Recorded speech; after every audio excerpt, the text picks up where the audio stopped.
Hi everybody, and welcome to the very wintry, wet, rainy day in Adelaide, South Australia. It is the 4th of July in 2016, and so to our American friends, Happy Independence Day, even though a lot of the states are probably still on Sunday, but doesn't matter. It is the 4th of July here in Adelaide, so I thought I might get ahead of the time anyway. Yes, it is winter. It is not raining out there at the moment, but it is still quite cold. Now, for those of you who do know me, I'm not one to actually feel the cold at all. When people are all rugged up and saying it's absolutely freezing, I might just say, I'll just put an extra blanket on or put the quilt on at night time, so I might actually sleep a bit warm. As it goes, I'm actually wearing a long sleeve top that I just bought on the weekend. Pretty cool. Just a bit of extra warmth because it is actually quite cool out there today. So first real day of the middle of winter, middle month of winter anyway. So it is the 4th of July, and it is my seventh video, and I decided I might actually do these a little bit more frequently now. So once a month, I might do them once a week or something like that. It won't be, I won't actually be able to. Oh God, the sun. Anyway, it might not actually be able to focus on one game a week, but it might just be just a weekly vlog, just to as an update, just to say how things are going. Anyway, I'm on to the second week of annual leave at the moment, so I haven't been working this last week and a bit, and I go back to work next Monday, which means it's good to go back to work, but I get really nervous going back to work after I've been on leave for a while.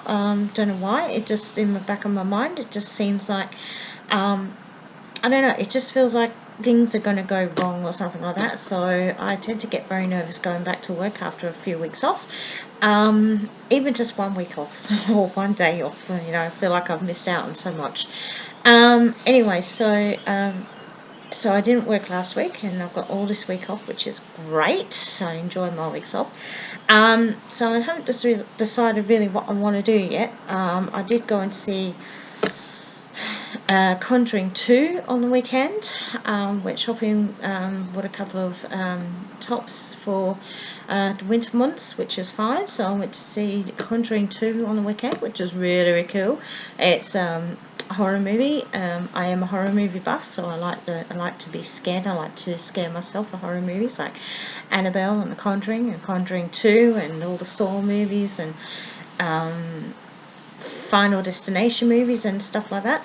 And as you can see, I am wearing my glasses at the moment because I didn't actually sleep at all last night. I don't tend to sleep very often if I'm not doing anything the next day, and so I'm a bit tired at the moment and vision's a little bit blurry, so I thought I'd just wear them just to give my eyes a bit of a rest. So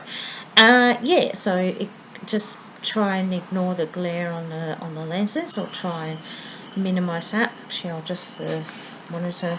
No, it's going to make it worse. Anyway, it doesn't matter.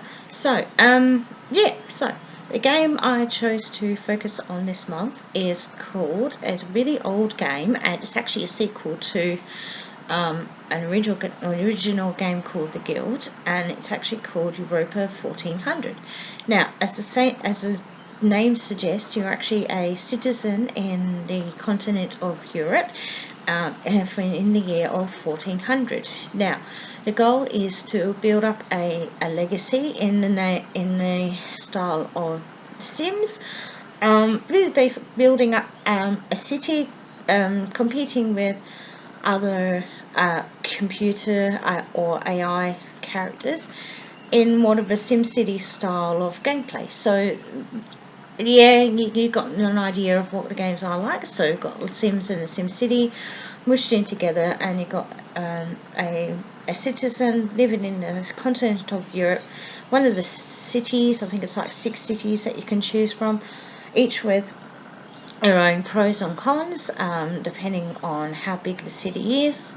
Like, you might get a fair few sites you can build on close to a marketplace and stuff like that. And really big cities or really small cities. So it just depends on how you want to go. Basically, you start off as a 16 or 14, I can't remember, a year old character, and the first thing you need to do is establish your family history and also a trade. So whether you want to be a merchant, a tailor, a thief, a barman, landlord, or something like that. It's basically a history and a background and a starting sort of business, if you like, to start the game off. And you basically start your legacy from there. At the time, you can court a spouse, which means you get engaged by somebody, and you just start a family from there, and you get to you get titles, and you get to build bigger homes and bigger homesteads and bigger buildings and businesses, depending on what office you hold, depending on what trade you wanted, depending on your title.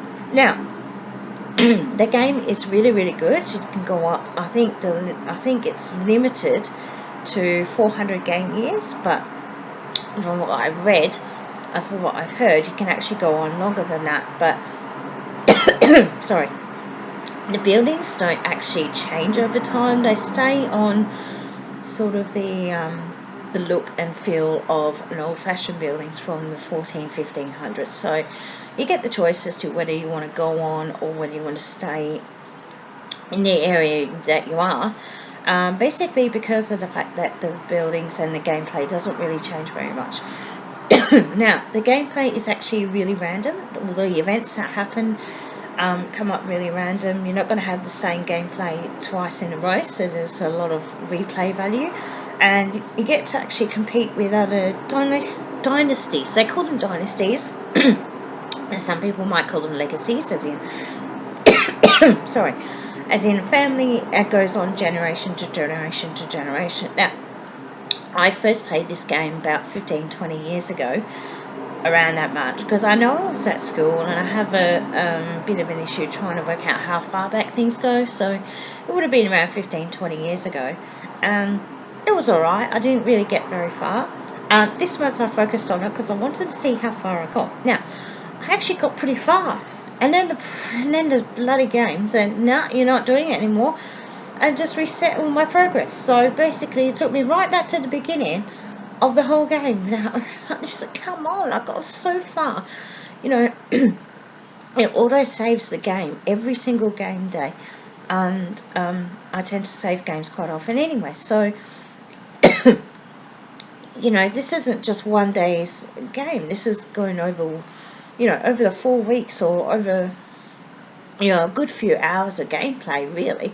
And I got so far into the game, I think it was on the third generation, and I got up to the title of Princess, which is actually quite a fair way into the game. You get different titles and different offers and different titles, depending on your wealth and depending on how you're going through the game. You go start off as citizen, patrician, go through Duke and Duchess, so depending on what your gender is and how far you go. So basically I got up to Princess, which is really, really cool.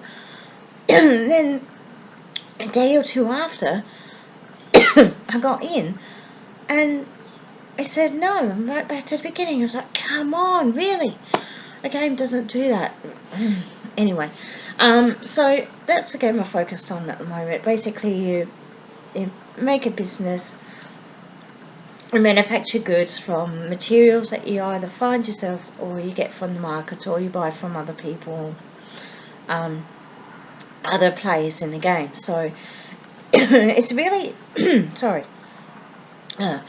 it's really a matter of how you play it and how far along you want to go as to how the game really goes for you. And like I said, it's random every single time. You don't get the same play every single time you do it, and it's really good in that way because you get a different experience every time you play it. So apart from the fact that it's sort of bummed me over in regards to deleting all the progress that I've done, even the autosaves went back to the very beginning. I have no idea why. It's a really, really good game because it gives you an idea of the living sort of conditions back in that time, because it gives you, if you choose it, it actually gives you a written history every game day of that particular town you're in, because you get a choice of, like I said, about 6 or 7 different towns, and you go through the history and the life of living in that town. So in that aspect, it's very, very good, and you actually build up wealth, and once you get a few businesses going, you can actually hire a master to run the business yourself. So basically you can sit back, watch the money roll in, and then you can go on with something else. Like you can start off with one business and then go on to another. So you can basically be a master of all the businesses there is, which is really, really good. It gives you that opportunity to grow and develop your character and basically become a mogul or tycoon or whatever of whatever city you choose to be in. So anyway, apart from the fact that that I've lost all the progress that I've done over the last God knows how many hours that I have played it, and it's gone right back to the beginning. It's actually a really, really cool game. I got back to it a few months ago after God knows how long of not playing it, because I just didn't have it, and it's available on Origin, so you can Origin or Steam, I can't remember. Anyway, I think it's Origin, and yeah, you can go through there. No, or was it on disc? I had it installed from the disc anyway, so whether it's installed through Origin or Steam, we're just gonna look it up, I guess. Yeah, so it's quite an old game, so the graphics and sound are quite old in as far as today's standards are concerned, but it does give you an idea, and it gives you a bit of fun to actually lead a dynasty and go as far as maybe to lead the whole kingdom if you choose to. So sorry about my coughing. If I start talking too much, my throat goes all funny.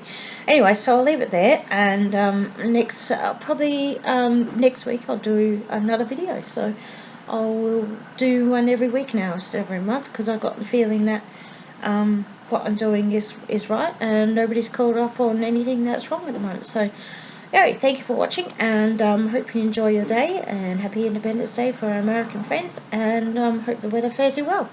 Bye bye.